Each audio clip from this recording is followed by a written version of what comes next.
زمان استاندارد برای رابطه جنسی چقدره؟ سلام، به کانال دکتر فارسی خوش اومدین. تو این ویدیو رفتیم سراغ یکی از پرتکرارترین سوالات. زمان استاندارد رابطه جنسی باید چند دقیقه باشه؟ از کی بهترین زمانی که دخول رو انجام بدیم؟ مردا روزی چند بار اصلا میتونن ارضا بشن و چند بار میتونن نعوذ داشته باشن؟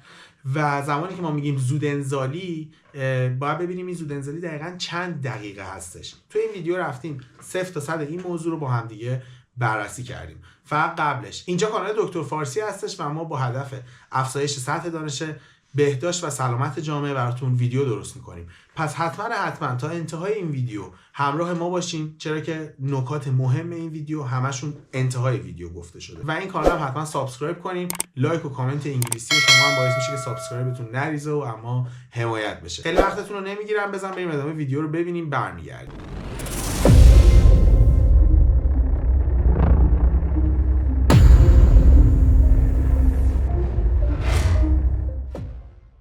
سلام به همراهان دکتر فارسی. شاید براتون سوال شده باشه که یک رابطه جنسی مطلوب چقدر باید طول بکشه. مشخص شده که رابطه جنسی رضایت بخش برای زوجین باید از 3 تا 13 دقیقه طول بکشه. در واقع برخلاف تصورات رایج در مورد نیاز به ساعت‌ها فعالیت جنسی، مدت زمان مناسب رابطه زناشویی 3 تا 13 دقیقه است. تحقیقی که روی هزاران داوطلب انجام شد، مدت زمان مناسب رابطه زناشویی به 4 دسته مناسب، مطلوب، خیلی کوتاه و خیلی طولانی دسته‌بندی شد. پژوهشگران جنسی مدت زمان رابطه جنسی از 3 تا 7 دقیقه رو در دسته مناسب، از 7 تا 13 دقیقه رو در دسته مطلوب و از 1 تا 2 دقیقه رو در دسته خیلی کوتاه و از 10 تا 30 دقیقه رو در دسته خیلی طولانی قرار دادن. متاسفانه فرهنگ رایج امروزی نشانه‌های زیادی رو در رابطه با فعالیت‌های جنسی تعیین کرده.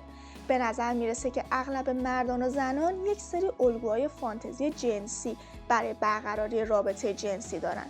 به طور مثال برخی از افراد به این باورن که هرچی آلت تناسلیشون بزرگتر باشه رابطه جنسی بهتری دارن، یا اینکه افرادی که نوزای سختی دارن یا به دیرانزالی مبتلا هستن رابطه جنسی بهتری رو تجربه خواهند کرد. توی تحقیقات نشون داده شده که درصد زیادی از مردها و زنان تمایل دارن که رابطه جنسیشون بیش از 30 دقیقه طول بکشه. یک دانشیار روانشناسی گفت به نظر میرسه این وضعیت منجر به ناامیدی و نارضایتی بشه. وضعیت بدنی و جنسی هر شخص با شخص دیگه‌ای متفاوته. معمولاً آقایون میتونن به صورت میانگین از 1 تا 5 بار در روز به اوج لذت جنسی برسن. معمولاً بعد از انزال آلت تناسلی ممکنه کوچیک بشه. برای برقراری دوباره رابطه جنسی نیازه که آلت تناسلی به نعوذ برسه. معمولاً مدت زمان به نعوذ دوباره رسیدن در افراد مختلف متفاوته. برای جوونا زمان کوتاه‌تری برای دوباره به نعوذ رسیدن نیاز و فقط چند دقیقه طول می‌کشه، اما این زمان برای افراد مسن طولانی تره. مثلا توی افراد مسن نعوذ آلت تناسلیشون بیش از 30 دقیقه یا چند ساعت و یا حتی چند روز ممکنه طول بکشه. مدت زمان نعوذ میتونه تو طول زندگی تغییر کنه. با این حال مدت زمان لازم برای آماده شدن دوباره رابطه جنسی و به انزال رسیدن تا حد زیادی از کنترلتون خارجه. شاید تصور کنیم برای رسیدن به اوج لذت جنسی حتما نعوذ آلت تناسلی نیازه، ولی اینجوری نیستش. برخی از افراد ممکنه بدون اینکه نعوذ رو تجربه کنن به اوج لذت جنسی برسن. رسیدن به اوج لذت جنسی معمولا تا چند ثانیه طول میکشه. اگر میخواین مدت زمان مناسب رابطه زناشویی خودتون رو افزایش بدین و بتونین چند بار در طول روز به اوج لذت جنسی برسین، باید یک سری تمرین‌ها انجام بدین. تمرین کف لگن به این کار خیلی کمک میکنه. این تمرین‌ها باعث میشه تا عضلات اطراف مثانه، کشاله ران و آلت تناسلی تقویت بشه و بتونین چند بار در طول روز به اوج لذت جنسی برسین. این تمرین‌ها همچنین باعث افزایش جریان خون میشه و میتونه انزال شما رو بیشتر از یک بار تو طول روز افزایش بده. همچنین برای اینکه بتونین بیش از یک بار انزال رو در طول روز تجربه کنین، باید یک سری کارا مثل خودارضایی رو کنار بذارین. واژن بخش اصلی دستگاه تناسلی زنان رو تشکیل میده. معمولاً اندازه و عمق واژن توی افراد مختلف متفاوته. این میزان میتونه بین 8 تا 17 سانتی متر باشه. عمق متوسط واژن حدود 9 سانتی متره، اما از دهانه واژن تا دهانه رحم حدود 18 سانتی متر هم میرسه. زمان تحریک پذیری خون بیشتری وارد واژن میشه و باعث عقب‌تر رفتن دهانه رحم میشه. این کار به آلت تناسلی اجازه میده تا وارد واژن بشه و دخول انجام بشه. آلت تناسلی مردان در هنگام نعوذ به حدود 33% بلندتر از واژن زنان میرسه. یعنی اندازه آلت تناسلی مرد با اندازه و عمق واژن زنان متفاوته. بزرگ بودن آلت تناسلی مردان در صورتی که بیش از حد باشه برای برخی از زنان خوشایند نیست و میتونه به دهانه رحم آسیب وارد کنه. برای اینکه شدت آسیب‌های وارده به دهانه رحم و دیواره‌های اون کاهش پیدا کنه، بهتره از انواع روان‌کننده‌های جنسی استفاده کنیم. همچنین با گذشت زمان میتونیم به تجربه کافی در رابطه با میزان دخول آلت تناسلی توی واژن دست پیدا کنیم. به نظرتون بهترین زمان برای دخول چه موقع است؟ دخول میتونه توی هر ساعت از شبانه روز اتفاق بیفته، اما یه سری ساعت‌ها هست که انجام رابطه جنسی توی اون مزایایی رو به دنبال داره. بعضی از دانشمندان و رفتارشناسان جنسی اظهار دارن که داشتن رابطه جنسی توی ساعات اولیه صبح بهتره. همچنین متخصصان اظهار دارن که سطح ترشح هورمون تستوسترون و همچنین اندورفینا توی ساعت شروع روز خیلی بیشتره. پس احتمال رسیدن به اوج لذت جنسی و داشتن احساس عشق و لذت افزایش پیدا میکنه. داشتن رابطه جنسی در ابتدای روز یک راهکار خیلی موثر برای شروع یک روز موفقیت آمیزه. این کار باعث سرحال شدن میشه و حتی توی زیباتر شدن افراد هم موثره. همچنین افزایش گرمی و حرارت بدن منجر به زیباتر شدن پوست و مو میشه. یک دلیل دیگه برای اینکه بگیم بهترین زمان دخول صبح، افزایش سطح ایمونوگلوبولین توی بدنه که موجب تقویت سیستم ایمنی بدن میشه و شما رو سالم نگه میداره. علاوه بر این به خاطر اینکه شما چند ساعت در خواب به سر بردین و ذهنتون آسوده بوده، احتمال اینکه توی حین رابطه جنسی افکار شما به سمت مسائل دیگه از جمله مسائل سیاسی، اجتماعی، کاری و غیره منحرف بشه خیلی کاهش پیدا میکنه. داشتن رابطه جنسی توی ساعات ابتدایی روز منجر به راه اندازی کامل بدن میشه و قابلیتش در طول روز افزایش پیدا میکنه. علاوه بر این یادتون باشه که میزان هورمون تستوسترون مردان توی صبح در بالاترین حد خودشه. بنابراین میتونیم بگیم که توی این زمان مردان در اوج شهوت خود قرار دارن و میتونن یک رابطه جنسی بسیار لذت بخش رو به ارمغان بیارن. یکی از مسائلی که در تعیین مدت زمان مناسب رابطه زناشویی و داشتن یک رابطه جنسی لذت بخش تاثیر داره، انزال طبیعیه. توی این زمینه تحقیقات زیادی انجام شده و ایدئال ترین زمانی که یک رابطه جنسی میتونه طول بکشه حدود بین 3 تا 10 دقیقه است.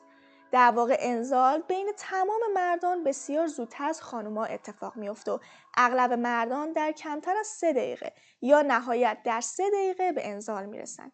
اما توانایی کنترلش از اهمیت خیلی بالایی برخورداره.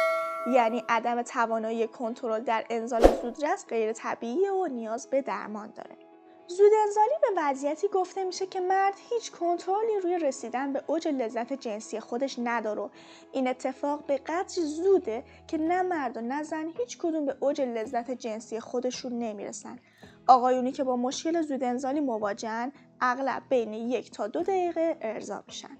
خانم‌ها برای رسیدن به ارگاسم و اوج لذت جنسیشون نیاز به مدت زمان بیشتری نسبت به آقایون دارن. اولا که خانم‌ها باید رابطه عاطفی خوب با همسرشون داشته باشن تا راحت‌تر به اوج لذت جنسی برسن. همچنین پیش از دخول حداقل به مدت زمان 10 تا 15 دقیقه برای انجام معاشقه نیاز دارن و از تحریکات کافی و مؤثر برخوردار شده و سپس با داشتن یک دخول راحت و خوب رسیدن به ارگاسم رو تجربه میکنن. خوبه که بدونین ارگاسم توی زنان فرآیند خیلی پیچیده‌ای نسبت به آقایون و این احتمال وجود داره که برخی مردان این موضوع رو به خوبی درک نکنن. آقایون باید بدونن که همه خانم‌ها در هنگام رسیدن به اوج لذت جنسی ممکنه ارگاسم یکسانی نداشته باشن. ارگاسم توی خانم‌ها با ایجاد انقباضات شدید توی عضلات کف لگن و رحم افزایش ضربان قلب و همچنین حالت فروکش جنسی همراهه. متاسفانه حدود 90% از مردان ظرف کمتر از 3 دقیقه به اوج لذت جنسی میرسن و نمیتونن همسر خودشون رو به اورگاسم برسونن. این در حالیه که همه خانوما حداقل به مدت زمان 10 تا 15 دقیقه برای انجام معاشقه قبل از دخول نیاز دارن. اما اگر خانومی علیرغم تحریکات و برانگیختگی جنسی و داشتن یک دخول منظم و چند دقیقه‌ای باز هم نمیتونن اورگاسم رو تجربه کنن، احتمال زیاد به اختلال رسیدن به اوج لذت جنسی مبتلان و باید تحت درمان قرار بگیرن.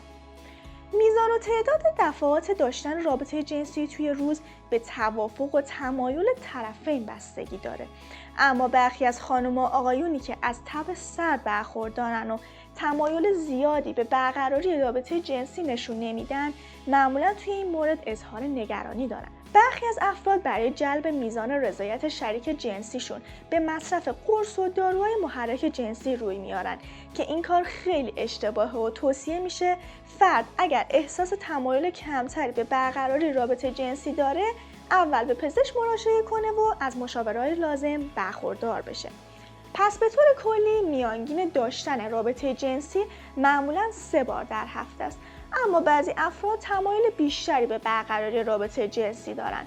برخی محققان این عقیده رو دارن که هر شخص میتونه حداکثر 5 بار رابطه جنسی در طول روز رو تجربه کنه. ولی دیده شده برخی افراد حتی بیش از 5 بار در طول روز نیز تمایل به برقراری رابطه جنسی دارن. مرسی که در اینجای ویدیو همراه ما بودین. اگر از این ویدیو خوشتون اومد لایک و کامنت انگلیسی فراموش نشه و با سابسکرایب کردن این کانالو به صدا درآوردن اون زنگوله بقیه ویدیوهای ما رو از دست نمیدین. تا دکتر فارسی دیگه، خدا نگهدار.